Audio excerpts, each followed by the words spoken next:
19 pre market பார்க்கலாம் எப்படி இருக்குன்ட்டு. நிஃப்டி. ஸோ ஃபஸ்ட்டு நம்ம இப்போ பண்ண வேண்டியது டேவோட ஹை லோ மார்க் பண்ணணும். எதுக்கு அப்படின்னா அந்த லிக்விட் ஏரியா அந்த விக்கை மார்க் பண்ணிக்கணும். இந்த விக்கு தான் ரிஜெக்ஷன்ஸ் அதிகமான ஏரியா. ஓகேங்களா, அதுதான் இந்த விக்கை மார்க் பண்ணுறோம். இங்கே தான் வந்து கால் பையர்ஸும் புட் பையர்ஸ் சரிங்களா இருப்பாங்க. ஸோ இந்த இடத்துல வந்து செல்லர்ஸ் இருப்பாங்க. இந்த இடத்துல வந்து பையர்ஸ் இருப்பாங்க. ஸோ இந்த இடங்களை நம்ம ஃபஸ்ட் மார்க் பண்ணிக்கணும். இதுக்கப்புறம் வீக்கு. ஸோ வீக் பார்த்தீங்கன்னா சேமஸ். ஸோ இப்படி வீக்கை நம்ம மார்க் பண்ணிக்கிறோம். திரும்ப ஆஸ் யூஷுவல் நம்ம 15 மினிட்ஸ். ஸோ இதுதான் லிக்விட் ஏரியா நம்ம சொல்கிறோம். ஓகேங்களா, இந்த ஏரியாவை தான் நம்ம லிக்விட் ஏரியான்னு சொல்கிறோம். மார்க் பண்ணியாச்சு. Okay, buy sell liquidity, sell லிக்விட்டிக்கு மார்க் பண்ணிக்கிறோம். ஸோ இதுக்கப்புறம் டே மார்க் பண்ணியாச்சு, வீக் மார்க் பண்ணுறோம். ஸோ வீக்கோட ஹைலோ மார்க் பண்ணுறோம்.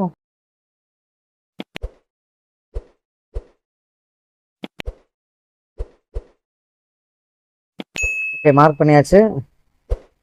இதுக்கப்புறம் நம்ம வழக்கம் போல் 15 மினிட்ஸ் சேஞ்ச் பண்ணிக்கலாம். ஸோ இதுதான் வந்து வீக்கோட நம்மளோட லிக்விடிட்டி ஏரியா. இப்போ day and high liquidity mark பண்ணலாம். ஸோ மார்க்கெட்டில் நம்ம இந்த ரேஞ்ச் கொடுக்குறது எல்லாருமே கேட்குறாங்க எப்படி வரையுது அப்படின்னு. நிச்சயமாக அதுக்கு நம்ம வந்து கிவ்அவே தான் கொடுப்போம். எப்படின்னா 10,000 சப்ஸ்கிரைபர் போனாங்கன்னா அது எப்படி மார்க் பண்ண நான் சொல்லித்தரேன். அது வரைக்கும் முதல்ல இதை ப்ராக்டிஸ் பண்ணுங்கள். ப்ராக்டிஸ் பண்ணால் தான் உங்களுக்கு அடிப்படை தெரியும் அப்படி என்ன மாதிரி ரியாக்ட் பண்ணுது, ஒவ்வொரு நாளும் என்ன மாதிரி பேட்டர்ன்ஸில் மார்க்கெட் மூவ் ஆகுதுன்னு. ஓகே, இப்போ நம்ம நிஃப்டி பார்த்தலாம். ரேஞ்சு நிஃப்டி பார்த்தீங்கன்னா இன்றைக்கி பார்த்தீங்கன்னா 23,049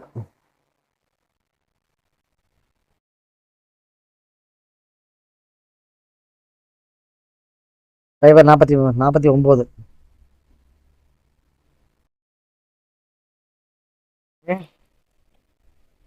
அதுக்கப்புறம் பார்த்தீங்கன்னா 23,121.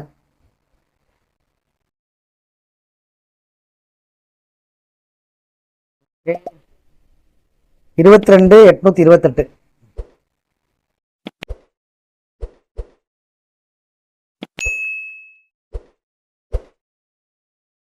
அப்புறம் 22,779. ஓகே சரி, இன்னொரு விஷயம் சொல்கிறேன். இந்த ஏரியாவை ஒரு ஜோனை மார்க் பண்ணிக்கோங்க. ஜஸ்ட் ஒரு ஜோனை மார்க் பண்ணிக்கோங்க, கலர் சேஞ்ச் பண்ணிக்கோங்க.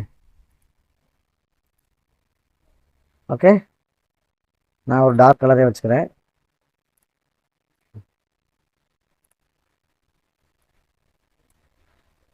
ஒரு ஜோனாவே மார்க் பண்ணிக்கோங்க, தப்பு இல்லை. அதே மாதிரி இந்த செகண்ட் லைனையும் ஒரு ஜோனா மார்க் பண்ணிக்கோங்க. இது ரீசன் வந்து நெக்ஸ்ட் வீடியோவில் சொல்கிறேன் உங்களுக்கு. ஏன் ஜோனா மார்க் பண்ண சொல்லியிருக்கேன் அப்படின்றத நெக்ஸ்ட் வீடியோவில் சொல்கிறேன். ஜஸ்ட் ஒரு ஜோனை மார்க் பண்ணிக்கோங்க. ஓகே, ஏன்னா இந்த ஒரு லைனில் சிங்கிள் லைன் டச் ஆகி இந்த ஜோனை கட் பண்ணி பிரேக் அவுட்னா மட்டும் என்னென்னு பாருங்கள். அது வரைக்கும் நீங்கள் ஜோனாவே நீங்கள் கன்சிடர் பண்ணிக்க, ஒன்றும் தப்பு இல்லை. ஓகே, ஸோ பேங்க் நிஃப்டி பார்த்தலாம். 565.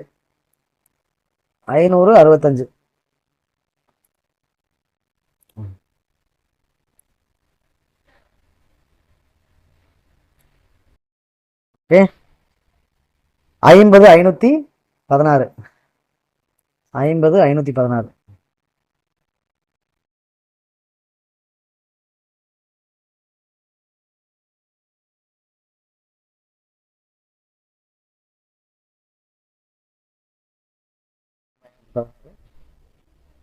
ஸோ 49,049.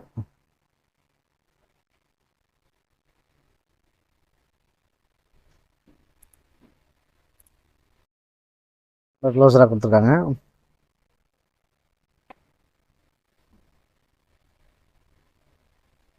ஓகே, 48,484. 48,484.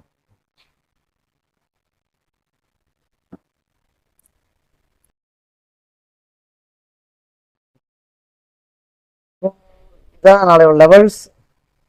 பார்க்கலாம் நாளைக்கு எப்படி இருக்குன்ட்டு. ஸோ இந்த ரேஞ்சை பிரேக் அவுட் பண்ணி மார்க்கெட் மேலே உட்காந்துச்சு அப்படின்னா நம்ம ஏற்கனவே சொன்ன மாதிரி தான் நம்ம லைனுக்கு எங்கே வர ட்ரேடுங்க. நாளைக்கு பார்த்தீங்கன்னா நிஃப்டியில் வந்து நாளைக்கு வந்து எக்ஸ்பைரி இருக்குது. செகண்ட் ஹாஃபில் வந்து நம்ம லைனுக்கு போச்சுன்னா கம்பல்சரி ரீடெஸ்ட் பண்ணி செகண்ட் ஹாஃபில் ஏதாவது நம்ம லைனில் சான்ஸ் கிடைக்குது, ரிவர்சபிளோ இல்லை ஏதோ சான்ஸ் கிடையாது, நிச்சயமாக வந்து ஒரு 10x வாய்ப்பு இருக்குது. கண்டிப்பாக மறந்துடாதீங்க. ஸோ இதை நீங்கள் வந்து கன்சிஸ்டண்டாக ப்ராக்டிஸ் பண்ணுங்கள் எப்படி இருக்குன்ட்டு. இப்போ ரெசிஸ்டன்ஸ் சப்போர்ட் சொல்கிறேன். 23 121 23 50 அப்படின்றது ரெசிஸ்டன்ஸ். 22 828 22 779ங்கிற சப்போர்ட். பேங்க் நிஃப்டி 50 516 50 0 65ங்கிற ரெசிஸ்டன்ஸ். 49 0 49 48 485 அப்படின்றது சப்போர்ட்டை ரியாக்ட் பண்ணும். இந்த இடத்துக்கு வந்தால் மார்க்கெட் எப்படி இருக்குன்னு பாருங்கள். ஸோ இதையும் அதே மாதிரி நீங்கள் வந்து ஒரு ரேஞ்சாக வரைஞ்சி வச்சுக்கோங்க. அதாவது ஒரு பேனலாக வரைஞ்சி வச்சுக்கோங்க. ஸோ அப்புறம் ஒரு கன்சிஸ்டன்ட் இருக்கும். அதாவது வந்து ஒரு ரிவர்சபிளுக்கோ ஒரு கன்ஃபர்மேஷன் கிடைக்கும் போது கொஞ்சம் ஈஸியாக இருக்கும். ஜஸ்ட் இந்த பேனலை வந்து நீங்கள் ட்ரா பண்ணிக்கோங்க, பார்க்கலாம். இது நாளைக்கு ஒர்க் ஆகுதான்னு தெரில, ஒர்க் ஆகும்னு நினைக்கிறேன். ஸோ இது ஒரு கன்ஃபர்மேஷனுக்கு என்னோட சின்ன ஐடியா. நம்ம இது பண்ணுறதில்ல, இந்த fake reversal falls break out cover பண்ணுறதெல்லாம் இதில் அவாய்ட் ஆகும். பார்க்கலாம் நாளைக்கு எப்படி இருக்குன்ட்டு. ஓகே, நன்றி ஃப்ரெண்ட்ஸ். புதுசாக இருக்க வாரியர்ஸ் சப்ஸ்கிரைப் பண்ணிட்டு பாருங்கள். புரியல அப்படின்னா கமெண்ட் பண்ணுங்கள். சாட்டர்டே ஒரு கிளியர் எக்ஸ்ப்ளனேஷனோட ஒரு வீடியோ கொடுக்குறேன், பார்க்கலாம். இப்போ நாங்கள் அலுவலாக இருக்கலாம் கொடுக்க முடியல. ஓகே ஃப்ரெண்ட்ஸ், சப்ஸ்கிரைப் பண்ணுங்கள், லைக் பண்ணுங்கள், பெல் பட்டன் அமைக்கி விட்ருங்க.